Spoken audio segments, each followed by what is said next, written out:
ही दिशादर्शक गोष्ट आहे. आपण जो प्रवास करतो आहोत त्यासाठी आपल्याला एक दिशा आहे आणि ती दिशा जी आहे ती आपल्याला छत्रपती शिवाजी महाराजांनी दाखवली. तो रयतेचा राजा होता आणि या रयतेच्या राजानं खूप स्वतःच विश्व जे आहे ते त्या ठिकाणी स्वराज्याचं विश्व असेल ते त्या ठिकाणी निर्माण केलं, स्वराज्य घडवलं. आपण प्रत्येक वेळेला विचार करत असतो की कोणाला तरी कुठेतरी सुरुवात करायची असते. मी कधीतरी एक्झिक्युटिव्ह असेल, मी कधीतरी टीम मॅनेजर असेल, मी कधी सुपरस्टार असेल, कधीतरी सिल्वर असेल, कधी गोल्ड असेल. आता गोल्ड वरून प्लॅटिनमला त्या ठिकाणी चाललोय. ठीक आहे, चांगली गोष्ट आहे. परंतु प्रत्येकाला कुठेतरी सुरुवात असते. कुठेतरी 427 रुपयांचं पेमेंट पहिलं अकाउंटला आलेलं असतं. इथं आपल्याला खोगीर भरती नको, आपल्याला ढीगभर माणसं नको आहेत. आपल्याला कमीत कमी माणसं आणि जास्तीत जास्त मोठी टीम जी आहे ती कशी बिल्डअप होईल त्या ठिकाणी पाहायचं. शिवाजी महाराजांनी काय केलं? मोठी सेना त्यांच्याकडं नव्हती, असंख्य माणसं नव्हती, राजकीय शक्ती नव्हती. त्यांच्याकडे काय होतं? स्वप्न होतं, धैर्य होतं आणि 15-20 मावळ्यांची निष्ठावान टीम होती. आपल्याकडे अशीच निष्ठावान टीम पाहिजे की जी आपल्या बरोबर शेवटपर्यंत काम करेल. म्हणून मी सुरुवातीला काय सांगितलं, आपल्याला ढीगभर नको तर आपल्याला मुठभर हवेत. पण मुठभर इतके मोजके हवेत की त्याचा इतिहास आपला लिहिला गेला पाहिजे. बऱ्याच लोकांचा इतिहास या ठिकाणी रियाश मध्ये सध्या लिहिला जातोय. दत्त मांडे सर असतील, शिंगाडे सर असतील, त्या ठिकाणी शरदंदे सर असतील, दुष्यंत बनकर आहे. आता मला काही नाव या ठिकाणी बऱ्याच लोकांची सांगता येणार कारण मी आता मला दुसरीच मीटिंग या ग्रुपला त्या ठिकाणी देतोय. मग आपल्या डायरेक्ट सेलिंग मध्ये असाच प्रकार होतो. काय होतो? आपली टीम छोटी असते, आपली तयारी अपुरी असते, पण स्वप्न मोठं असतं. स्वप्न मोठं असेल तर टीम किती छोटी आहे हे महत्वाचं नाही. तुम्ही एक गोष्ट लक्षामध्ये ठेवायची, पहिल्या 2-3 लोकांकडे पाहताना लक्ष ठेवायचं की तुमचे त्या ठिकाणी मावळे आहेत. माझ्या टीमला ही गोष्ट मी सांगितली आणि मग तिथं दृढ विश्वास तुमच्यावरती किती आहे, त्यांना आपण शिकवलं पाहिजे, त्यांना वाढवलं पाहिजे, त्यांच्यावरती विश्वास ठेवला पाहिजे. तसा विश्वास शिवाजी महाराजांनी त्यांच्या मावळ्यावरती ठेवला. मग महाराजांनी जेव्हा स्वराज्याचा विचार जगासमोर ठेवला, लोकांनी काय केलं? कोणी हसलं, कोणी थट्टा केली, कोणी म्हणले अशक्य आहे, तू एवढं मोठ्या साम्राज्याचे त्या ठिकाणी भिडू शकत नाही, मोगल साम्राज्य खूप मोठं आहे. मग तिथं शिवाजी महाराज थांबले असते फोटो खींच ना गाडी का, आज इतिहास लिहिला गेला असता का? नसता. मग त्यांनी काही नकारांनी उत्तर दिलं नाही. शिवाजी महाराजांनी त्यांनी कामानं उत्तर दिलं, त्यांनी धैर्यानं उत्तर दिलं, त्यांनी सातत्यानं उत्तर दिलं. अशाच प्रकारची उत्तर आपल्या त्या ठिकाणी देता आली पाहिजे. डायरेक्ट सेलिंग मध्ये आल्या लोक काय म्हणतात, अरे यातून काय होत नाही बरं का, ही फसवणूक आहे, की तुम्ही बाटल्या विकता, हे तुझ्यासारख्याने करू नये, ही तुझी लायकी नाहीये. पण मित्रांनो एक गोष्ट लक्षात ठेवायची, नकाराचा अर्थ अपयश नसतं. नकाराचा अर्थ तुम्ही योग्य मार्गावर आहात हेच असतं. ही पहिली गोष्ट आपल्याला लक्षामध्ये ठेवायची. कारण जेव्हा तुमची धडपड मोठी असते तेव्हा नकार देखील मोठाच असतो आणि आपल्याला पाण्यात पाहणारी माणसं आपल्या प्रगतीला कारणीभूत असतात. ही गोष्ट आपण प्रामाणिकपणे त्या ठिकाणी शिकलं पाहिजे. मग महाराजांनी, शिवाजी महाराजांनी विचार नाही केला की मला 1 सेकंदामध्ये महाराष्ट्र जिंकायचं आहे, मला माझं त्या ठिकाणी जे स्वराज्य जे आहे ते भारतभर त्या ठिकाणी निर्माण करायचं आहे. ते एक टप्पा चढले, एका पायऱ्यानं पुढे गेले. पहिल्यांदा तोरणा किल्ला घेतला, नंतर पुरंदर घेतला, नंतर रायगड घेतला, नंतर सिंहगड घेतला. प्रत्येक किल्ला एक पाऊल, एक टप्पा आणि प्रत्येक विजय म्हणजे स्वराज्याकडे अजून एक पायरी. डायरेक्ट सेलिंगचं हे सूत्र आहे ना. तुमचा पहिला किल्ला कोण आहे? तुमचा ग्राहक आहे. तुमचा दुसरा किल्ला तुमचा पहिला टीम मेंबर आहे. तुमचा तिसरा किल्ला पहिला बोनस आहे आणि चौथा किल्ला सतत वाढणारी टीम आहे. महाराजांनी कधी पळून किल्ले घेतले नाहीत, योजनांनी घेतले, रणनीतीने घेतले, सातत्यानं काम केलं. आज तुमच्याकडे सुद्धा रणनीती पाहिजे. कशी पाहिजे? तुमचे रोजचे कॉल पाहिजे, तुमचं रोजचं प्रेझेंटेशन पाहिजे, तुमचा रोजचा फॉलोअप पाहिजे, रोजचं शिक्षण तुम्ही किती घेतात ते पाहिजे, लहान लहान पायऱ्या पाहिजे, पण त्या लहान लहान पायऱ्या मोठ्या स्वप्नाकडे नेणाऱ्या पाहिजे. मग सिंहगडच्या लढाईमध्ये तानाजी म्हणाले की मी जातो त्या ठिकाणी परत येतो. 1 सेकंद फोन आला होता. त्या ठिकाणी काय केलं, आधी लगीन कोंडाण्याचं आणि मग रायबाचं त्यांनी ठरवलं आणि सिंहगड घेऊन परत येतो असं सांगितलं. अशा लोकांच्यावरती शिवाजी महाराजांनी किती विश्वास ठेवला आणि टीमने शिवाजी महाराजांच्या वरती आपल्यावरती विश्वास आपले सीएमडी मधुकर जाधव सरांनी ठेवला की नाही.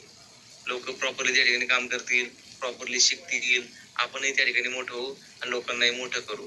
त्यांचं एक स्वप्न आहे. माझा प्रत्येक व्यक्ती करोडपती झाला पाहिजे. संगमनेरच्या मीटिंग मध्ये त्यांच्या डोळ्यामध्ये आसरू आले. कोणासाठी आले?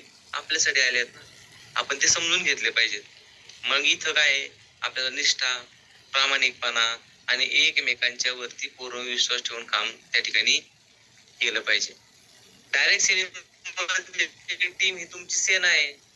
महाराजांसारखं नेता होण्यासाठी तुम्हाला हे तुमच्या लोकांना उभं करावं लागेल, त्यांना प्रोत्साहन द्यावं लागेल, त्यांच्या मागे उभं राहावं लागेल. आणि जसं महाराजांनी लोकांच्या मनावरती राज्य पूर्ण ब्रेक होते सारखा. आवाज येत नाही.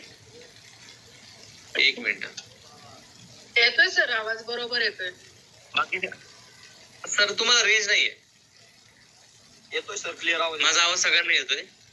येतोय सर. यस सर, यस येतोय. Okay okay, no problem. Shivaji महाराजांनी स्वराज्यासाठी जे केलं ते फक्त तलवारीने केलं का? नाही. त्यासाठी आधी स्वप्न तयार केलं, धैर्य, रणनीती आणि लोकांच्या वरती त्या ठिकाणी विश्वास ठेवला. इथं डायरेक्ट सेलिंग मध्ये सुद्धा इथं सुद्धा युद्ध आहे. युद्ध कोणाशी आहे?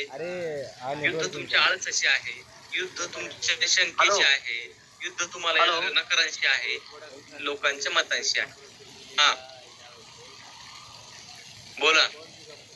हॅलो. आयुर्वेदिक आवाज सगळ्यांना येतोय? हा येतोय सर, येतोय आवाज येतोय. येतोय. सरांना प्लीज सरांना डिस्टर्ब करू नका. डिस्टर्ब करू नका. सरांची लिंक तुटते सर. डिस्टर्ब नका करू प्लीज. हा सर. Yes sir. ठीक आहे. आपलं डायरेक्ट सेलिंग सुद्धा असंच आहे. आपलं पुन्हा एकदा रिपीट करतो मी. आपलं कुठं आहे शत्रुत्व? इथं सुद्धा युद्ध आहे. कोणाशी आहे? आपल्याला जो आळस येतो ना त्याच्याशी आहे. आपण लोळून झोपून मीटिंग पाहत असतो, ऐकत असतो. ऑफिसला कामावरती गेल्यावर अशा मीटिंग करतो का? आपण नाही करत. आपण प्रॉपरली लक्ष देतो. आपण त्या ठिकाणी बांधलेलो आहोत. आपलं गेल्यावरती थंब मशीन आहे, थंब करावा लागतो, येताना थंब करावा लागतो. तिथं आपण खुर्चीवर बसून काम करत असतो किंवा आम्ही उभं राहून काम करत असतो. तसा वेळ इथं आपल्याला सुद्धा त्या ठिकाणी देता आला पाहिजे. नकार असतील लोकांचे त्याच्याशी युद्ध करता आलं पाहिजे, लोकांच्या शंकेशी युद्ध करता आलं पाहिजे, लोकांच्या मतांशी युद्ध त्या ठिकाणी करता आलं पाहिजे. मग ज्यानं हे सगळं जिंकलं तो आपलं स्वप्नांचं साम्राज्य उभं करतो. आपल्याला लोकांच्या आणि आपल्या स्वप्नांचं साम्राज्य उभं करायचं आहे. लहान टीम असली तरी चालेल, मोठ्या ठेवा. नकार मिळाले तरी चालतील, सातत्य ठेवा. गती कमी असली तरी चालेल, थांबायचं नाही. कारण ज्याच्या स्वप्नामध्ये खरी जिद्द असते त्याचं यश इतिहास बनतं.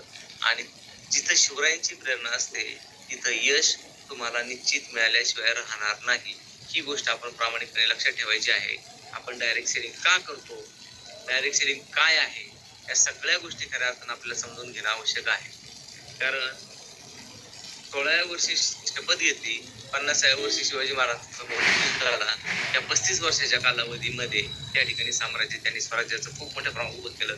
त्यांच्यावरती जो अन्याय होतो, लोकांच्यावरती जो अत्याचार होतो त्या ठिकाणी थांबवला. इतिहास घडवणारी माणसं इतिहास विसरू शकत नाहीत आणि इतिहास विसरणारी माणसं जी आहेत ती इतिहास घडवू शकत नाहीत. इतिहासाच्या पानापानावर भविष्य घडवण्याचं सामर्थ्य आहे. या सामर्थ्यातून उद्याची भावी पिढी त्या ठिकाणी आपल्या समोर घडत असते, फुलत असते, बहरत असते. मग एखाद्या ध्येयाच्या दिशेला कसं समर्पित कार्य करावं हे आपल्याला त्या ठिकाणी शिवचरित्र प्रत्येक वेळेला सांगतं. खरं तुम्ही काम किती करता याला महत्व नाही, तुम्ही काम कसं करता यालाही महत्व नाही, पण तुम्ही तुमच्या कामाचं नियोजन कसं करता याला खूप महत्व आहे. Planning is must important to our business. ही गोष्ट आपण प्रत्येकाला समजून घेतली पाहिजे. किती धावला किती बळाला, माझं तर म्हणणं हेच असतं प्रत्येकाला, तुम्ही काम करण्याची आवश्यकता नाही. तुमच्या खाली काम करणारी टीम घडवा, त्यांना पळायला लावा आणि त्यांना त्यांच्या टीम घडूया. इथं रिटेलिंग तुम्ही शेवटपर्यंत किती जरी केलं, किती जरी 400 रुपयांच्या मागं धावले तरी तुमचा बिझनेस सक्सेस होऊ शकत नाही. आज माझे 24 स्पॉन्सर काम करतात, ते मीटिंगला बसलेले आहे. मग ज्या वेळेला सीएमडी सरांनी आताच्या मीटिंग मध्ये सांगितलं, ज्यावेळेला 35 स्पॉन्सर एखाद्या व्यक्तीचे काम करतील त्या मीटिंगला मी स्वतःहून त्या ठिकाणी येणार आहे. बघा आता किती राहिले, कमीत कमी राहिले. म्हणजे माझा 8 महिन्यांचा प्रवास आहे. मला मार्केटिंगचा शून्य अनुभव आहे, कुठलाही नाही. माझ्याकडं बुधजाव शिंगाडे सरांनी येऊन त्या ठिकाणी 2 वेळेला मीटिंग दिली. दुष्यंत बनकर सरांनी त्यावेळेला 2 वेळा मीटिंग दिली. नंतर निवृत्ती शिरकर सरांनी 2 वेळेला मीटिंग दिली. त्यानंतर मला कोणाचीही गरज भासली नाही. का तर मी असं ठरवलं की मला स्वतःला डेव्हलप व्हायचं आहे. मी स्वतः सगळ्याशी लढणार आहे, स्वतः संघर्ष करणार आहे. कुठपर्यंत आपण सिनियरला त्या ठिकाणी तडाखाच येणार आहोत. म्हणून ज्या वेळेला तुम्हाला डोस सेट करताना फोन येतात ते तुम्ही प्रॉपरली शिकून घेतल्यानंतर तुमच्या टीमला तुमचे डोस देता आले पाहिजेत. तिथं वरच्या लोकांना फोन येता कामा नये. आपण एक वेगळी पद्धत उभी करतो आहोत पहा. रियाज मध्ये आपल्याला काम करत असताना एक वेगळ्या प्लॅनिंगने त्या ठिकाणी आपल्याला पूर्णपणे चालायचं आहे. त्यावेळेला तुमच्या खालची टीम डेव्हलप होत असते, त्यावेळेला तुम्ही शिकत असता आणि तुम्ही शिकून पूर्णपणे नॉलेज घेता. त्यावेळेला टीमला फक्त सांगायचं तुम्ही फक्त मला फोन करता. जिथं क्रिटिकल प्रॉब्लेम असेल तिथं मी आहे, तिथं बुधाजीराव शिंगाडे सर आहेत, तिथं दुष्यंत बनकर सर असतील ते आहेत, त्या ठिकाणी शरकंदे सर आहेत, अनेक लोक त्या ठिकाणी असतील. विचार का कसं घडायचंय, काय करायचंय आणि माझा आहे कशा प्रकारे त्या ठिकाणी रियाज मध्ये लिहिलं जाईल. माझी अचिव्हमेंट, माझं टार्गेट जे आहे ते कसं करायचंय. पैसा कमावणं उद्दिष्ट असावं. जीवनामध्ये पैशाला जितकं महत्व आहे तितकं महत्व माणसाला द्यायला शिकला ना तुम्ही, तर पैसा तुमच्या पायाशी जोडून घेतल्याशिवाय राहणार नाही. म्हणून माझं एक तत्व आहे, माणूस महत्वाचा. तुमच्या मोबाईल मध्ये किती कॉन्टॅक्ट आहे, तुमच्या त्या ठिकाणी एखादा समारंभ असेल तर त्या समारंभाला किती लोक येतात त्याच्यावर तुमची किंमत ठरते. तुम्ही गेल्यानंतर त्या ठिकाणी तुमच्या माहितीला किती लोक येतात याच्यावरती तुमच्या समाजामध्ये त्या ठिकाणी किंमत ठरत असते. माणूस जन्माला येताना उघडा येतो आणि मृत्यूला सुद्धा उघडा सामोरं जातो. त्या जन्माला आल्यानंतर सुद्धा त्याच्या तोंडामध्ये दात नसतात आणि मरताना सुद्धा त्याच्या तोंडामध्ये दात नसतात. याच्या मधला कालावधी जो आहे तो जीवनाचा आहे आणि हा आपल्याला खऱ्या अर्थानं सार्थ करायचा आहे. सांगण्यासारखं खूप काही आहे, बोलण्यासारखं खूप काही आहे, परंतु आज आपल्याला जो महत्वाचा विषय आहे, मुद्दा जो आहे तो आपल्याला या ठिकाणी शिकायचा आहे. सगळेजण मला वाटतं बऱ्यापैकी डायरी आणि पेन घेऊन बसलेले असतील. सुरुवातीचे 10 मिनिटं मी ते घेतले, कारण डायरेक्ट सेलिंग मध्ये नवीन लोक आले असते, त्यांना समजलं पाहिजे what is mean by direct selling आणि ते का करायचे हे समजले, त्यावर आपली टीम जी आहे ती डेव्हलप होणार आहे. म्हणून मी प्रत्येक मीटिंगला गेल्यानंतर सांगत असतो, तुम्ही काम करणं आवश्यक नाही, तुमचे खालची टीम घडवा आणि प्रत्येक अपलाईन असेल किंवा डाऊनलाईन असेल प्रत्येकाला जपण्याचा प्रयत्न करा. कारण अपलाईन संजीवनी असते आणि तुमची डाऊनलाईन सुद्धा तुमची संजीवनी असते. दोन्ही बाजू आपल्या त्या ठिकाणी सांभाळाव्या लागतात. आपण या ठिकाणी आजचा मुख्य विषय आहे त्या ठिकाणी सुरुवात करतो आहोत. आपल्याला आज बुधाजीराव शिंगाडे सरांनी सांगितलं की प्रॉपरली डोसेस आपल्या त्या ठिकाणी सेट करता आले पाहिजेत. तर काही काही आजार याच्यामध्ये असे आहेत की आपल्याला त्याच्यावरती डोस सेट करता येत नाहीत. ते आजार सुद्धा मी या ठिकाणी तुम्हाला सांगणार आहे. आता पहिलं आपण त्या ठिकाणी घेऊया किडनी स्टोन. त्या व्यक्तीला काय द्यायचंय ते मी त्या ठिकाणी सांगणार आहे आणि हे तुम्ही आता याच मीटिंग मध्ये शिकून घ्या, कारण मी पुन्हा याच्यावरती मीटिंग द्यायला शक्यतो येणार नाही. कारण तुम्ही लीडर आहात आणि तुम्हाला तुमच्या खालची टीम घडवायची असेल तर प्रॉपरली त्या ठिकाणी अभ्यास त्या ठिकाणी झाला पाहिजे. किडनी स्टोनला द्यायचं आहे अमृत ज्यूस, त्यानंतर किडनी स्टोन ड्रॉप आणि अल्कलाईन. अमृत ज्यूस 15-15 देतो, ठीक आहे. किडनी स्टोनचा ड्रॉप जो आहे तो कोमट पाण्यामध्ये 3 वेळेला 5-5-5 थेंब द्यायचा आहे. 3 वेळेला द्यायचा आहे कोमट पाण्यामध्ये. त्यानंतर अल्कलाईन द्यायचंय. अल्कलाईन देण्यामागचं कारण सगळ्यांनी समजून घ्या. माणसाची बॉडी ज्यावेळेला 70% ऍसिडिक होते आणि 30% अल्कली राहते त्यावेळेला त्याला त्रास होण्याची शक्यता असते. आपल्याला अल्कली 70% करून 80% करून घ्यायची आणि 30% ऍसिडिक असेल तरी चालेल. किडनी स्टोन असा प्रकार आहे, 12 वर्षामध्ये त्या व्यक्तीला पुन्हा पुन्हा किडनी स्टोन होण्याची शक्यता असते. तर ती शक्यता होऊ नये म्हणून आपल्याला अल्कलाईन द्यायचं आहे. ही गोष्ट लक्षात ठेवायची. अल्कलाईनचे 12 ते 14 थेंब स्टीलच्या बॉटल मध्ये टाकणे आणि तेच पाणी त्याला दिवसभर पिणे. ते पाणी संपल्यानंतर दुसरं पाणी त्या ठिकाणी तो पिऊ शकतो. इथे लक्षामध्ये अल्कलाईन अजून पुढे 12 ते 14 थेंब एवढेच. पाणी कोमट नाही, पाणी तिथं आपल्याला साधं घ्यायचंय, ठीक आहे, ओके. त्यानंतर दुसरा आजार मूत्रविकार, युरिन इन्फेक्शन आपण त्याला म्हणतो. महिलांच्या बाबतीमध्ये या गोष्टी खूप मोठ्या प्रमाणावरती त्या ठिकाणी घडत असतात. तर युरिन इन्फेक्शन होऊ नये म्हणून आपल्या त्या ठिकाणी डोस काय द्यायचा आहे, इथं आपल्याला अमृत ज्यूस,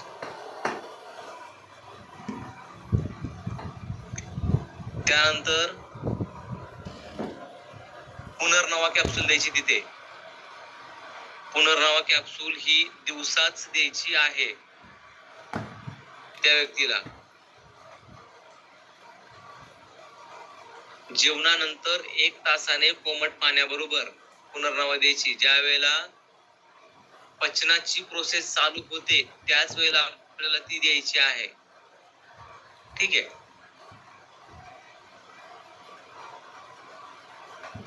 त्यानंतर आपण त्याला देतोय अल्कलाइन. आपण बॉडीचं डिटॉक्सिफिकेशन साठी अल्कलाइन देतोय. अल्कलाइन मध्ये काय काय आहे?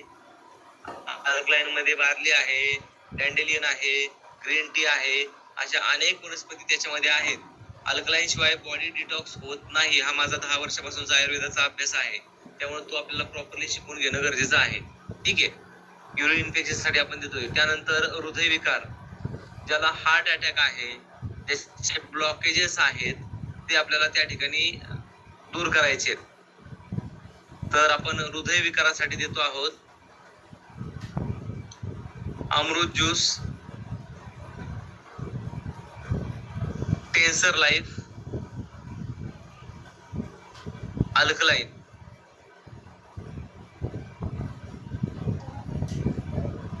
आता इथं एक गोष्ट मी सूचित करू इच्छितो सर्वांना, ज्याला रक्त पातळ होण्याची गोळी चालू आहे त्याला तुम्ही विचारून घ्या.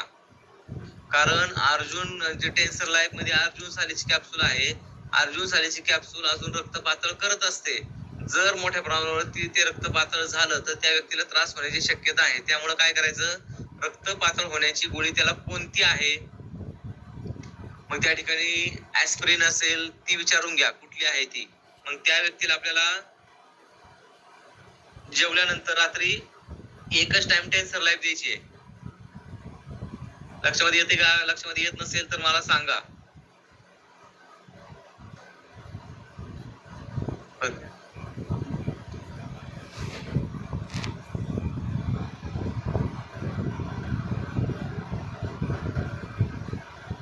आपण त्यानंतर ब्लड प्रेशरचा जो पेशंट आहे त्याला सुद्धा सेम डोस देत आहोत.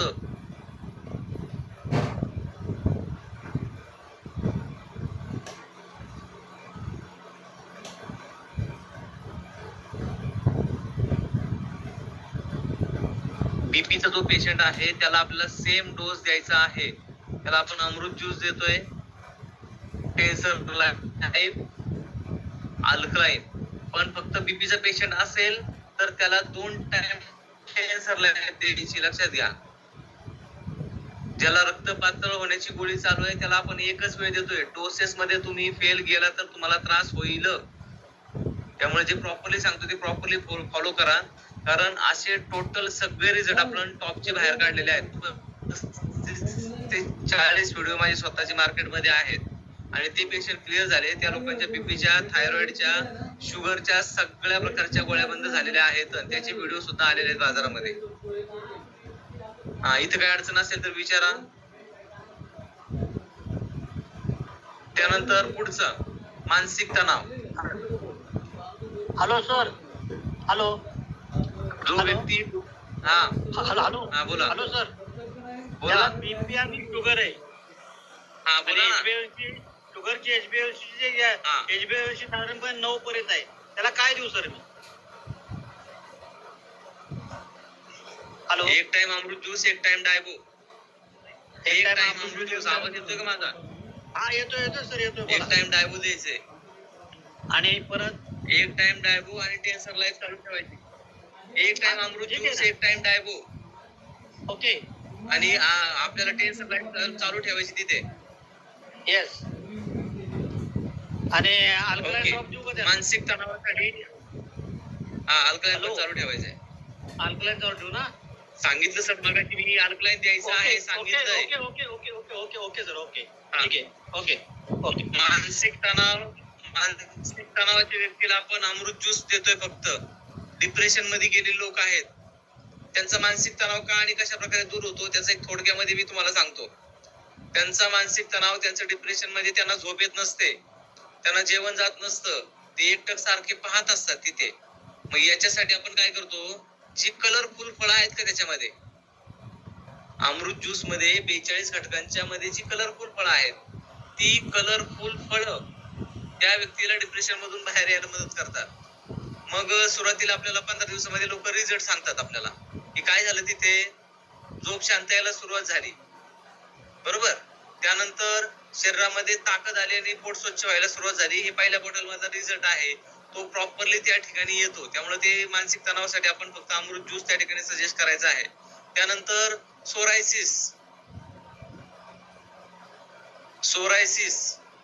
सोरायसिस म्हणजे काय, त्वचेवरती जखमा होतात आणि त्या ॲलोपॅथी ट्रीटमेंट घेतली तर ते तेवढ्या पुरत्या बऱ्या होतात.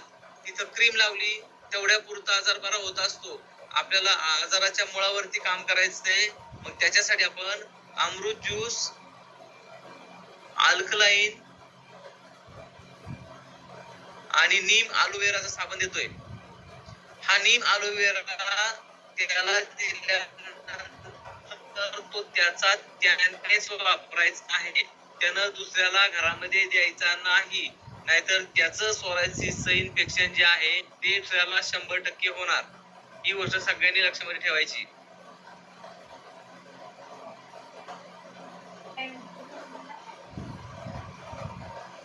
त्यानंतर पुढे ऍसिडिटी किंवा पित्ताशयामध्ये खडे,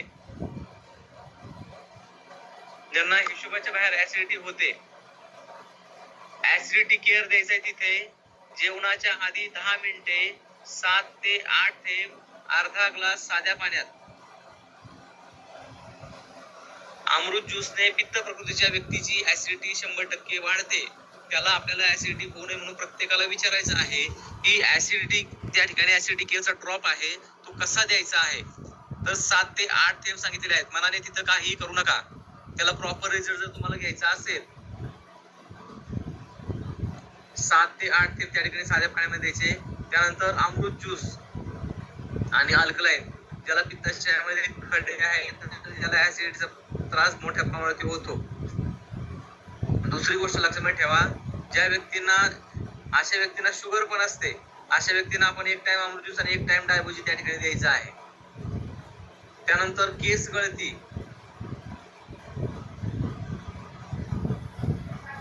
महिलांच्या मध्ये सर्रास असलेली समस्या. शक्यतो आंघोळ करताना आपण आधी पायावरती पाणी टाकायचंय आणि नंतर आपल्या नाभीवरती पाणी टाकायचंय. थोडासा एक बदल उद्यापासून करायला शिका.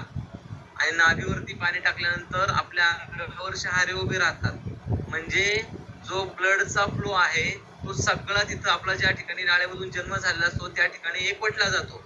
आणि त्या ठिकाणी एकवटला गेल्यानंतर तुम्हाला बाथरूम मध्ये बरेचसे लोक हार्ट अटॅक येऊन मरत असतात. पहा, या दिवसामध्ये तर खूप प्रमाण आहे त्याचं. पण ते होऊ नये म्हणून सर्वप्रथम आपण स्वतःमध्ये बदल करायचा. आपण आंघोळ करताना आधी गरम पाणी असेल, कोमट असेल, पायावर टाकायचं, त्यानंतर गुडघ्यावर टाकायचं आणि त्यानंतर नाभीवरती पाणी टाकायचं. उद्यापासून त्याचा प्रॉपर रिझल्ट तुम्ही घ्या. डोक्यावरती जर एकदम तुम्ही पाणी टाकलं तर वाढत्या वयाला हे त्रासदायक आहे. आता केस गळतीचं उदाहरण सांगत होतो. डोक्यावरती जास्त गरम पाणी घेतलं तर केस 100% गळणार आहेत. किंवा हार्मोन जर इम्बॅलन्स झाला तर तिथं सुद्धा केस गळती मोठ्या प्रमाणावरती होणार आहे. इथं आपण देतोय अमृत ज्यूस, शॅम्पू आणि हेअर ऑइल.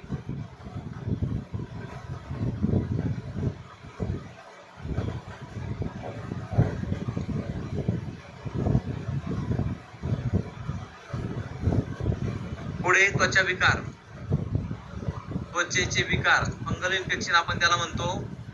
काळे डाग येणं त्वचेवरती, ते मोठ्या प्रमाणावरती ज्या वेळेला होतं तिथं आपण देतोय अमृत ज्यूस, अल्कलाइन आणि नीम अलोवेरा.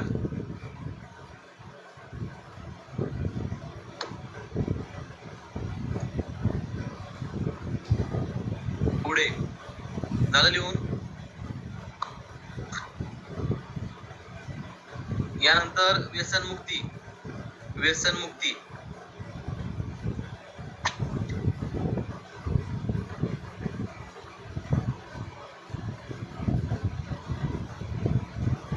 याच्यासाठी अमृत ज्यूस द्यायचा आहे आणि अँटी ऍडिक्शन ड्रॉप. तिथे असणारी जटामासी, तिथे असणारी अश्वगंधा, तिथे असणारी सर्पगंधा काय करते, मेंटली हॅरेसमेंट कमी करते. म्हणजे मेंदूवरचा ताण घालवते आणि स्ट्रेस घालवते. त्यावेळेला तो व्यक्ती दारू पिण्याचा ऑटोमॅटिकली कमी होतो. त्याच्यामध्ये जवळजवळ 8 ते 10 वनस्पती प्रॉपरली काम करतायत. जे लोक पण ते आपल्याला अँटी ऍडिक्शन कसं द्यायचं ते लक्षामध्ये घ्या बरं का. जो व्यक्ती दारू पितो तो स्वतः पित नाही. अँटी ऍडिक्शन दिल्यानंतर त्याला जर म्हटलं ना आपण पितो तो पिणार नाही, कारण त्याला ते व्यसन लागलेलं आहे.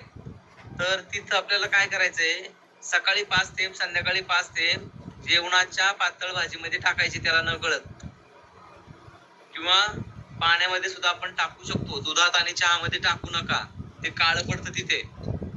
ठीक आहे. मग त्यानंतर आपल्याला त्याच्या पुढच्या आठवड्यामध्ये 8 ते 10 थेंब करायचे.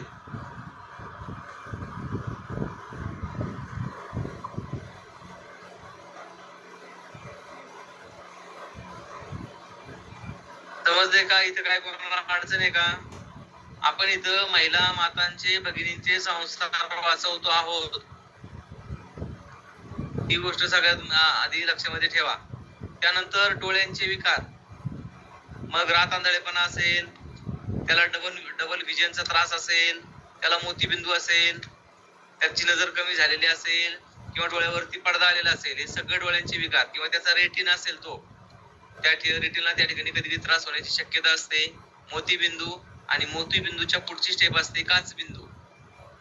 काचबिंदू झाल्यावरती अंतस्राव होतो आणि डोळा कायमचा त्या ठिकाणी निकामी होत असतो.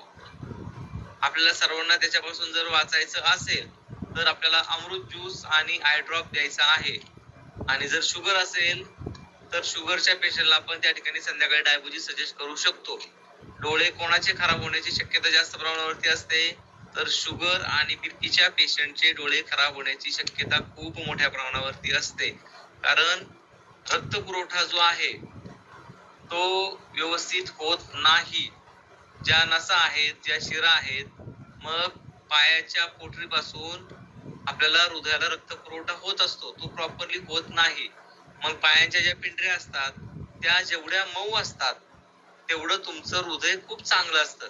आणि तिथं पिंढऱ्या जर तुमच्या पोटऱ्या आपण कडक व्हायला लागल्या तर तिथं व्हेरिकोज व्हेन्स म्हणजे निळ्या काळ्या शिरा तयार होत असतात. आणि त्या तयार व्हायला लागल्या की अनंत प्रकारचे प्रॉब्लेम, म्हणजे हृदयाला रक्तपुरवठा आपल्याला तिथं होत नाही. आणि मग जेवढी तुमची पोटरी मऊ राहील, बरं त्याला मालिश करून राहू द्या, तुम्ही चाला, त्यासाठी चालल्यानंतर त्या ठिकाणी सगळ्या गोष्टी जागेवरती येणार आहेत. आपण सगळ्या गोष्टींचा कंटाळा करत असतो, तर हा कंटाळा करता कामा नये. त्यामुळे त्याच्याकडे सुद्धा आपल्याला लक्ष देणं गरजेचं आहे. मग डोळ्यांचे विकार त्यांना आपण अमृत ज्यूस आणि आय ड्रॉप देतोय. त्यानंतर कानाचे विकार, कानामधून पाणी येणे, कानामधून पल्स येणे, कमी ऐकायला येणे, कानामध्ये मळाचा खडा तयार होणे, या अशा अनेक गोष्टी असतात.